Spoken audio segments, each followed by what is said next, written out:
describe Michael Schumacher in one word? Talent. Perfection. Determined. Professional. One word, a king.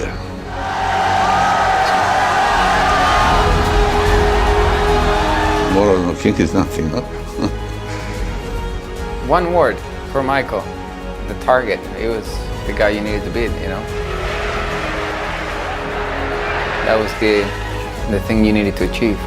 He had this power, you know, to make things bigger.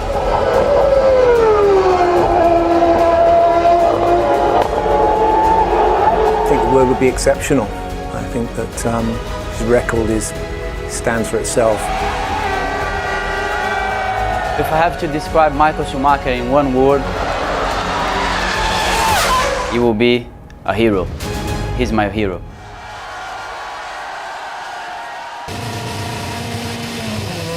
So we know you can't really compare Michael Schumacher to Lewis Hamilton as a greatest driver, because there were different eras. There was a crossover, but different phases. But people are always wanting to sort of look at how the certain generations compare.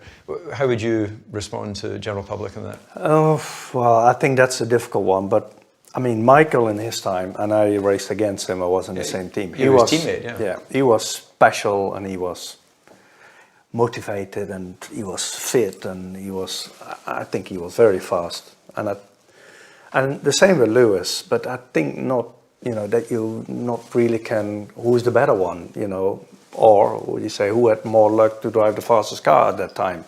Both had, you know. Yeah. I think Michael created it more towards his liking, you know. He took the people from Benetton to Ferrari, so it was basically a little bit the same team. And I think with Lewis, I mean, he made the right call to go to Mercedes at the right time. Nobody thought beforehand that he was winning 6 titles with them. And I think he's absolutely top driver, but he also had the top material. Murray, the F1 website says that statistically Michael Schumacher is the greatest driver. Do you regard him as the greatest? Well, it's contentious and it's difficult to prove one way or the other. In fact, it's impossible to prove, because you can't really accurately compare drivers of one generation with drivers of another. They've driven in different cars on different circuits to different regulations at different times altogether. Having said that, obviously statistically he is by far the greatest. I mean, if Michael Schumacher wins the Brazilian Grand Prix this weekend, his 92 wins will equal those of Senna and Prost, who are regarded rightly as being 2 of the greatest of all time, put together. That's a mark of how good he is statistically. And he's had more pole positions, he's won more World Championship points, he's led more laps. I think just about every record in Formula One is Michael Schumacher's. So statistically there is no argument at all. So then you get into other things like what other characteristics has he got. Well, Michael Schumacher, in my opinion, and it just has to be an opinion, is the greatest of all time. Not just because of the figures, but because in 1995, when he was already a double world champion for Benetton, he voluntarily left the team when he could have stayed and won more world championships to accept the challenge of bringing Ferrari back from the doldrums to the greatness that it had had in the past. And he's achieved that brilliantly, and he's done it by sheer leadership, by persuading the right sort of people to join the team. Ross Brawn, the technical director, Rory Byrne, the design director, and various other people. And Michael Schumacher has led all of them absolutely superbly. Now, on top of that, I think he's an absolutely cracking bloke. Not everybody agrees with me, but I used to interview him virtually every race, and he was always extremely courteous, extremely helpful, very cheerful, came to my leaving party, which I regarded as a very great honour, and he's altogether a top bloke. So for me, he just about shades Fangio, who I always regarded as the greatest of all time, until Michael Schumacher came along. Murray, how would Michael Schumacher and the skills that you admire have translated to perhaps Juan Fangio's car in the 1950s? Well, who knows? All you can say is if Schumacher had been driving Fangio's car, I believe he would have done extremely well, just as I'm sure Fangio would have done extremely well had he been alive now and been able to drive Michael Schumacher's car. I think the top drivers of their decades are virtually interchangeable. They're great people, they've got all the characteristics that are needed to become world champions and to stay there, and you can translate those talents from one generation to another. So I'm sure that if you put him in a Lotus, or if you put him in a Maserati, or you put him in one of the early Ferraris or a Van Wall, that would have been good to see. If you put him in a Van Wall, he would have been a winner. Hello everyone, this is the Casual Fan. The greatest of all time. The debate has raged on from time to time, and everyone loves to give their opinion on who is, for them, the greatest driver to ever set foot in Formula 1. Many feel it's Lewis Hamilton, a 7-time world champion who might be on his way to win the 8th title. Many give it to Ayrton Senna, who was ridiculously fast in the eyes of many and might have won a lot more titles if not for his untimely death. Some traditionalists and old-time followers even talk about Fangio, Jim Clark, Niki Lauda, Alain Prost and many others. When I talk about the greatest of all time, I find it hard to talk about and compare the likes of Fangio, Jim Clark and some legends of that time with Michael Schumacher, Lewis Hamilton and Alain Prost and Ayrton Senna or even a Niki Lauda, because there's either hardly any tape of that time, nor do I have a great knowledge about those drivers and that era to put into perspective what they achieved as compared to a Lewis Hamilton or a Michael Schumacher or even a Sebastian Vettel or a Fernando Alonso. Therefore, when I'm talking about the GOAT, drivers like Fangio, Jim Clark, Sterling Moss, Alberto Ascari have not been taken into consideration. Not that I don't respect them, it's just that I find and believe that these drivers should be put in a separate bracket, because it's tough to compare what they did with arguably the drivers of the modern era. So having said that, let's get to the crux of the matter here. I guess looking at the topic, it would not be hard to guess who I feel is the greatest driver of all time in Formula 1. For me, Michael Schumacher, the 7-time world champion, is the greatest driver to have ever driven a Formula 1 car. And in this video, I'll talk about why that is the case.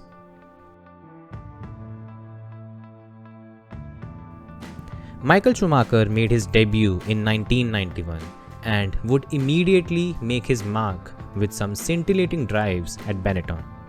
By 1994, with Alain Prost retired, Michael, alongside Ayrton Senna, were arguably two of the best drivers on the grid by some distance. And following Senna's untimely death at Imola, Michael Schumacher would take the crown as the top driver in Formula 1 at the time. Throughout the following years, he would face stiff competition from some amazing talent like Mika Häkkinen, Jacques Villeneuve, Juan Pablo Montoya, Kimi Raikkonen and many others. But it wasn't until 2006 when Fernando Alonso emerged and beat Michael that anyone other than Schumacher could be considered as the best driver on the grid. That is more than a decade of dominance enjoyed by one driver over the rest of the field. Something that neither a Senna, a Prost, a Lewis Hamilton, a Fernando Alonso, a Niki Lauda or anyone else can lay a claim to. When you talk about Ferrari, you talk about success, you talk about passion, you talk about traditions, and you talk about a whole load of other intangible things. At the same time though, Ferrari, when Michael Schumacher joined them, was not the best team on the grid. Far from it, the team had struggled to win a title for more than a decade and had even infamously fired Alain Prost for criticizing the car in the media. Schumacher's arrival into the team and the subsequent moves that he made were responsible for turning the team into a championship winning machine. All of this, by the way, didn't happen in a year. It took Michael as many as 5 years to achieve the elusive championship glory with the team. And he would then go on to win 5 consecutive titles with the team and break every record possible. The thing that, however, stood out during all of this was not his success from 2000 to 2004. It was the work that he put in before that, from 1996 onwards when he joined the team, that makes him stand out. Something that not many other drivers in the history have done. The success, the car, and the legacy was attributed to Michael Schumacher. He didn't find himself in a competitive car. Rather, he helped create a competitive car and a competitive team. Something not many drivers in the past or even in the future have been able to do. Just look at the likes of Fernando Alonso, Sebastian Vettel, and Alain Prost. 3 extremely talented drivers that were unable to achieve the kind of success at Ferrari that Michael was able to do. Michael went to one of the most difficult teams to succeed with as a multiple world champion and turned that team into a grid beater. That is the kind of success not many in the history of Formula 1 can lay a claim to. The true measure of a driver's capabilities is how good he is in the wet weather conditions. Whenever it rains, it evens out the playing field, and more often than not, it is in these conditions that Michael Schumacher throughout his career stood out. There's not 1 or 2 races where Schumacher was amazing in the race. It was an every time eventuality for the German. Whenever it rained, there was only one driver you had to look out for, and it was Michael Schumacher.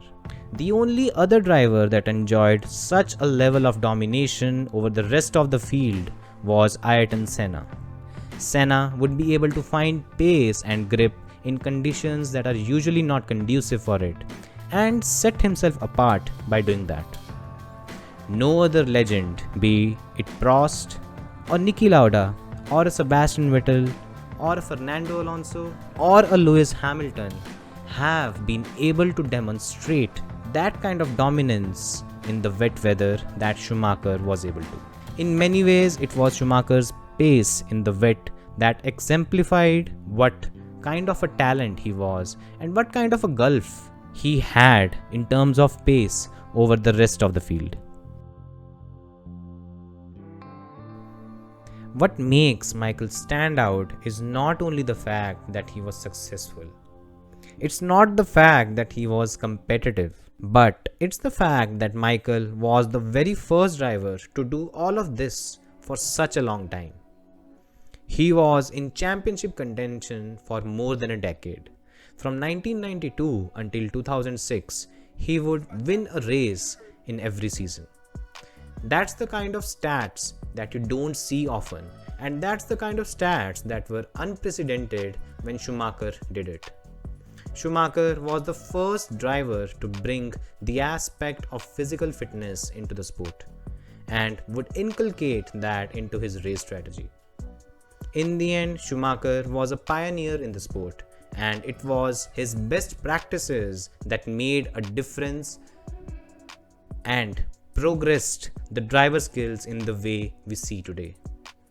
The drivers today might look like physical specimens out of any men's fitness magazine, but all of this began from Schumacher, who gave an extra emphasis to fitness and would benefit over the rest of the field due to his supreme fitness and his physical advantage over the rest of the field. Mercedes has not lost a championship since 2014, and it has won all of it with Lewis Hamilton at the forefront. However, most people forget that the origins of the team were in 2010 and the foundations for the success was laid down by the duo of Ross Brawn and Michael Schumacher. Michael Schumacher in the second stint in Formula 1 was not the same driver as he was when he first retired. He was 40 years old and had not raced for more than 3 years. But the skill that he still had at the time was knowing how to build a championship winning team. And it was him and Ross Brawn that would go about doing just that during Schumacher's stay in the Mercedes from 2010 to 2012. During this time, the team had grown already and become a race winner, and the wheels were already turning and bringing into shape a Mercedes team that was going to be a juggernaut in the next iteration of regulations. During a recent podcast episode of Beyond the Grid, Mercedes personnel like James Vowles and Andrew Shovlin talked about the importance of the groundwork laid down by the likes of Michael Schumacher during the initial years with the team that really helped Mercedes become what it is now. Michael was not only a 7-time world champion in Formula 1. There was so much more to him that the latest generation of fans don't even know or understand. His legacy is not his 7 world titles. It's the impact that he left at Ferrari. It's the change that he brought in Formula 1. And most importantly, it's the benchmark that he set during his time that many drivers that have followed him try to reach. Was he the best sportsman? No. There were multiple scenarios where his sportsmanship and even ethics could and should have been questioned. But does that take away from the fact that throughout his career, he was the gold standard of driving in Formula 1? No, it does not. And that's why for me, Michael Schumacher is the greatest driver to ever be a part of a Formula 1 grid. What do you guys think? Who is your pick as the GOAT? Do mention it below in the comment section and let me know. Thanks for watching and see you next time.